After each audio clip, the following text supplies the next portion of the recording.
আজকে সারা পৃথিবীতে শিক্ষিত মানুষের ভিড়। শিক্ষা কি করে বলুন তো? মানুষকে জানায়, আর জ্ঞান মানুষকে মানতে শেখায়। তাহলে যে শিক্ষা, ইনফরমেশান, নলেজ আমরা পেয়েছি, সেটা যদি আমরা মানতে না পারি, তাহলে সেই শিক্ষার কিন্তু কোনো দাম নেই। যেমন একটা উদাহরণ দিয়ে যদি বুঝিয়ে বলি, একজন নিউট্রিশনিস্ট 5 বছর ধরে পড়াশুনো করেছে। কি খেলে ভালো থাকবে, কতটা খেলে ভালো থাকবে, কেমন করে খাওয়া দাওয়া করলে সে তার ওয়েট ম্যানেজমেন্ট করতে পারে, এগুলো সে সব পড়েছে। কোথায়? স্কুলে, কলেজে কিংবা তার শিক্ষা প্রতিষ্ঠানে। কিন্তু তার ওজন কত? 80 কিলো। তার মানে তার ওজন কেন কমছে না? কারণ সেটা সে মানছে না।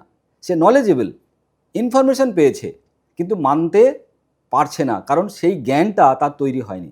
যেদিন সে এই জ্ঞানটা অর্জন করতে পারবে যে কী খেলে, কেমনভাবে থাকলে তার জীবনকে সুন্দর করতে পারবে, সেদিন কিন্তু তার ওই শিক্ষার দাম থাকবে।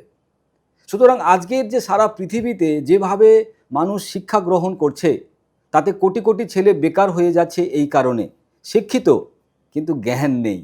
সুতরাং এমন শিক্ষায় শিক্ষিত হতে হবে যে শিক্ষা শুধু নলেজ বা ইনফরমেশন দেবে না, তাকে জ্ঞানী করে তুলবে।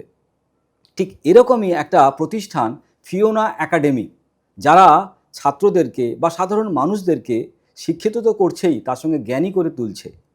একটা নিউট্রিশন এডুকেশনের মাধ্যমে সে তার কেরিয়ার গড়ে তুলতে পারবে, এবং পুরো ব্যাপারটা কিন্তু ডিজিটালি। এবং সারা পৃথিবীর স্টুডেন্টরা বা সারা পৃথিবীর সমস্ত মানুষরা এই শিক্ষিত হয়ে সে কিন্তু নিজেকে নিউট্রিশনিস্ট হিসেবে প্রতিষ্ঠিত করতে পারবে। কেন স্টুডেন্ট বলছি, কেন সমস্ত মানুষ বলছি? কারণ ফিওনা একাডেমিতে সমস্ত মানুষই কিন্তু এই শিক্ষায় শিক্ষিত হতে পারেন।